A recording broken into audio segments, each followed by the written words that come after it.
Oi pessoal, tudo bem? Eu sou a Kelly, professora de português e redação aqui do Colégio Évora. E no vídeo de hoje nós vamos entender um pouquinho do perfil do vestibular da UFGD. Se você quiser acompanhar esse vídeo resolvendo a prova junto comigo, você pode encontrá-la no nosso site. As informações para download estarão aqui na descrição do vídeo, beleza? Antes de fazer um vestibular, é muito importante entender o perfil dessa prova, né? Chegar preparado, já sabendo o que te espera, para que você consiga estudar de uma forma mais direcionada, tá? Então, a GD, ela possui 60 questões, assim como os outros vestibulares aqui do nosso estado, né? As provinhas da UFMS e da UEMS. Mais diferentemente dessas outras duas provas, que tem as áreas com questões divididas igualmente, em 15 questões cada, a nossa provinha de linguagens aqui, ela tem 20 questões, tá? Sendo dessas pré-definidas apenas 5 de língua estrangeira, ou inglês ou espanhol, e as outras 15 estão misturadas entre literatura, gramática, interpretação de texto e arte. Tá? Não existe uma quantidade exata de cada matéria, né, de questões, e elas estão misturadas, tá? Não podemos esquecer também das obras literárias. A GD, ela preza muito pelas obras literárias, então todo ano a prova ela conta com uma lista. Você deve se preparar. Podem ser filmes, curta-metragens, obras de arte, publicações literárias, tá? E não necessariamente essas obras elas vão estar na prova de linguagens. Muitas vezes elas estão contextualizadas nas outras áreas. Tudo bem? Outro aspecto muito importante da nossa prova de linguagens é que ela tem textos muito longos. Ela tem vários textos e eles são longos, portanto é uma prova que demanda muita concentração e muita atenção, tá? Porque os enunciados eles podem ou não conter pistas, né? Por exemplo, que isso aqui é um perfil parecido com o perfil do Enem. As questões do Enem, elas costumam trazer enunciados com pistas do que a questão vai estar te esperando, o que já não é um perfil das outras duas universidades aqui do estado. Então, por exemplo, muitas vezes a questão pode ter um texto, e aí o enunciado, antes de te pedir o que ele quer, ele pode explicar algum conceito, por exemplo. Ele pode explicar o que é o conceito de anáfora e catáfora, por exemplo, e logo em seguida pedir para você identificar a alternativa que tenha corretamente os elementos anafóricos e catafóricos de algum trecho do texto. Isso pode acontecer, tá? Então, mas não é uma regra. Pode ser que tenha, pode ser que não tenha, tá? Para o vídeo não ficar muito longo, eu selecionei 3 questõezinhas só para a gente resolver. Só para vocês entenderem um pouco da linha que o vestibular segue, tudo bem? Como eu disse, vocês podem pegar a prova no site, tá? Eu tô com a minha em mãos aqui, mas se você quiser, você pode acompanhar pelo PDF mesmo, tudo bem? Eu vou começar aqui com a questão 7, tá? Essa questão 7, ela tem um texto assim às pretas da folha. É um artigo. Como esse texto é longo e eu não quero me estender no vídeo, eu vou pedir para que vocês leiam previamente. Eu vou pular direto para as alternativas e vocês leem. Caso você ainda não tenha lido, eu espero. Dá um pause aqui no vídeo, leia o seu texto e volte aqui. Tudo bem? Partindo do pressuposto que você leu o seu texto, eu vou pular para o enunciado, tá? Como eu disse, esse texto ele é uma publicação de jornal, ou seja, ele é um artigo, tá? Sendo um artigo, vamos colocar aqui as anotaçõezinhas. Ele é um artigo, então ele é uma publicação de jornal. Sendo um texto de publicação, ele requer uma linguagem formal. Aliás, vou colocar na norma culta. Né? Não necessariamente formal, mas precisa respeitar as nossas regrinhas aí gramaticais. Além disso, o texto ele pode estar em primeira pessoa, tá? Um artigo, né, como é uma publicação feita pela mesma pessoa, um colunista que trabalha já no jornal, ele geralmente está em primeira pessoa. Por estar em primeira pessoa, ele engloba a opinião pessoal do autor, tá? Ele tem o ponto de vista. Opinião pessoal.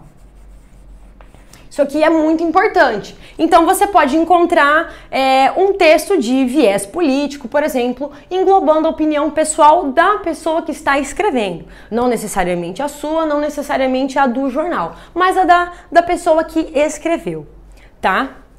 Por ser um artigo, outra coisa que a gente tem que levar em consideração são os temas abordados, tá? Um artigo, ele pode trabalhar temas diversos, mas são temas do cotidiano. Então, algum tema, pode ser um tema em alta, um tema que está polêmico no momento, ou simplesmente um tema trivial do dia a dia. Alguém vai omitir uma opinião pessoal sobre aquilo. Tudo bem? Entendendo isso aqui, uma observação que a gente pode fazer aqui também é que gêneros textuais é algo cobrado na GD, né? É um dos conteúdos que mais cai aí em vários vestibulares. Então é importante dar essa atenção. Tudo bem?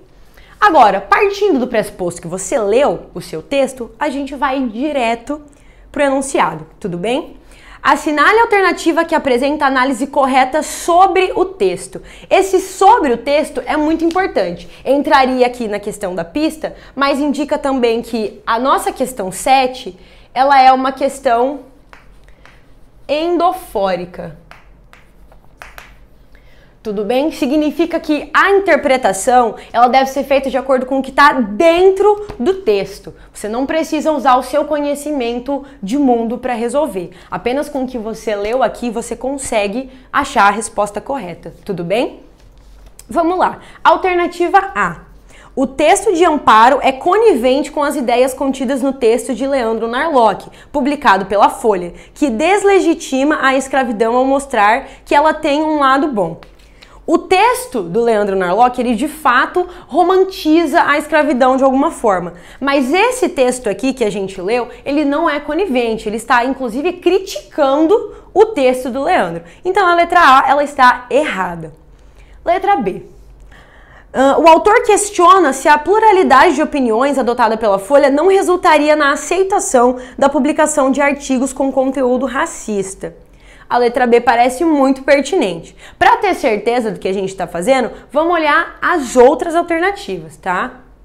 Isso é muito importante, você sempre ter certeza do que você quer marcar para não acabar caindo em alguma pegadinha, alguma coisa assim, se confundindo por causa de uma palavra, tá?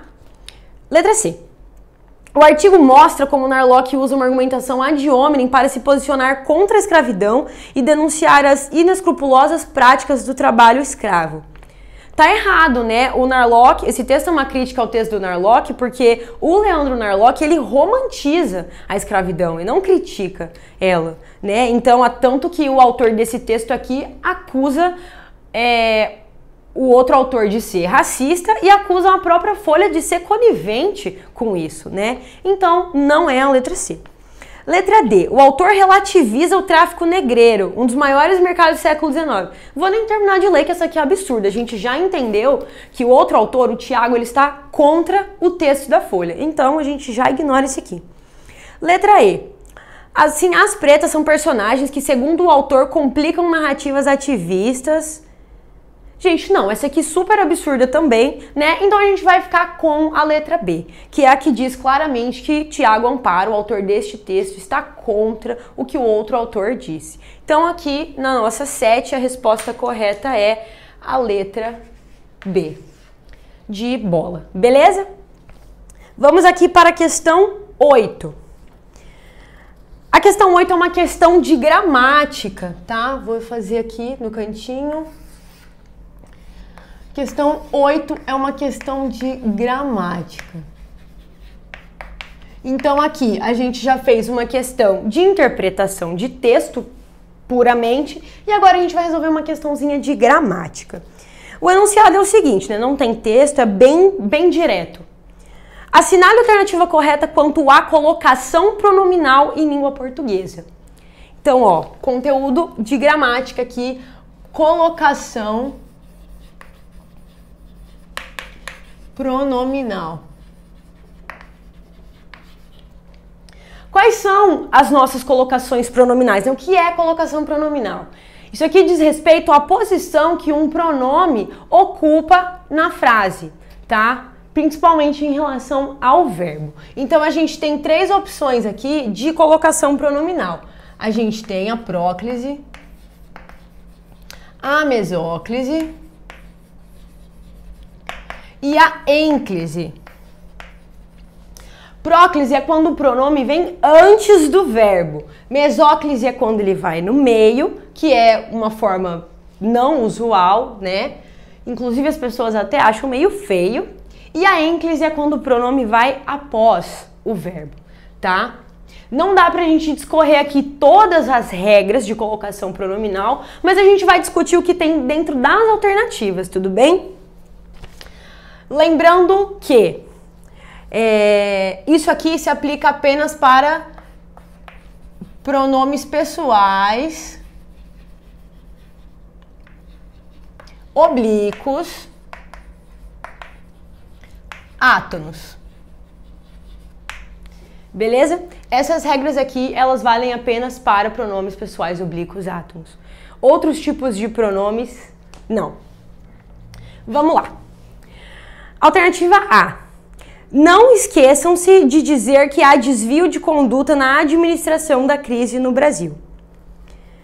A primeira regra aqui seria a questão da próclise, tá? Eu tenho a minha frase começando com um não, que é uma partícula de negação.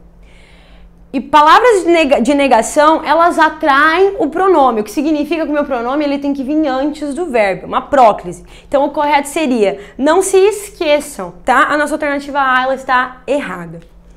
A letra B. Por outro lado, nada que se tenha dito foi comprovado. Essa aqui tá correta, né? Eu tenho um nada, que também é uma palavra de negação, e eu tenho o que é pronome e ele atrai o pronome pessoal. Então aqui tá correto, né? Eu tenho C antes do tenha. A gente vai ficar com a letra B. A letra B aqui é a correta. Mas vamos entender por que as outras estão erradas, tá?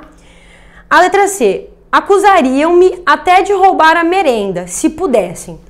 Aqui a gente tem duas observações. Quando o verbo ele começa a frase, eu uso a ênclise, porque não se inicia a frase com pronome oblíquo átono.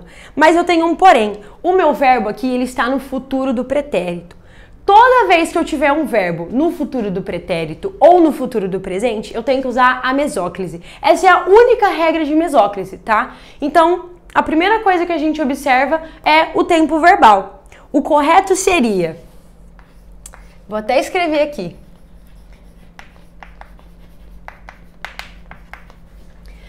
Acusar-me-iam. Essa é a colocação pronominal correta de um verbo no futuro do pretérito ou no futuro do presente. O pronome, ele vai no meio, tá?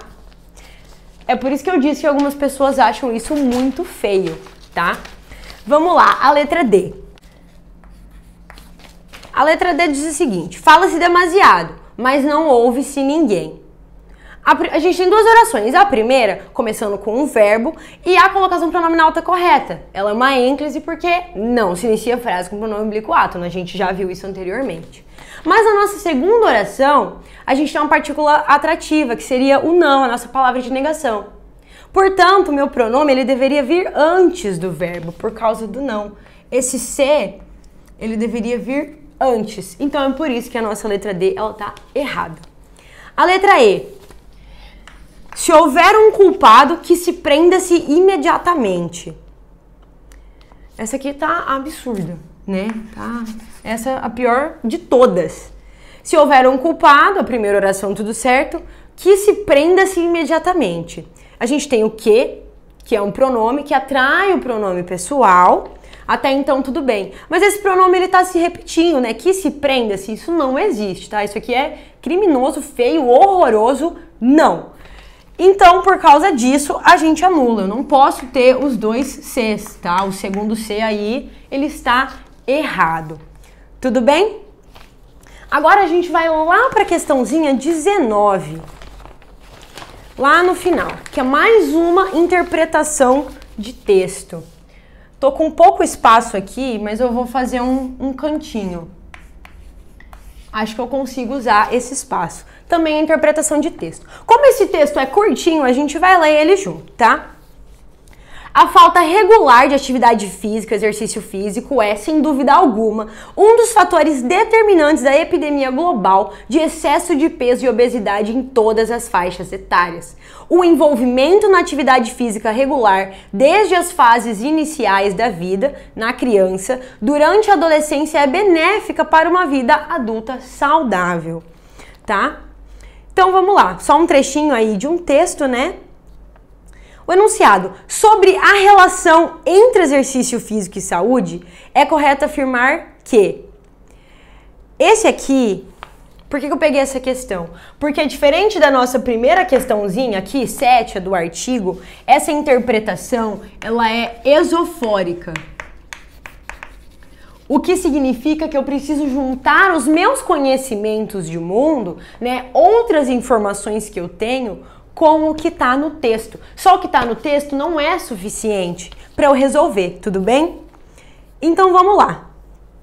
Letra A. O hábito regular de exercício físico contribui para a prevenção de patologias cardiovasculares. Até então, né?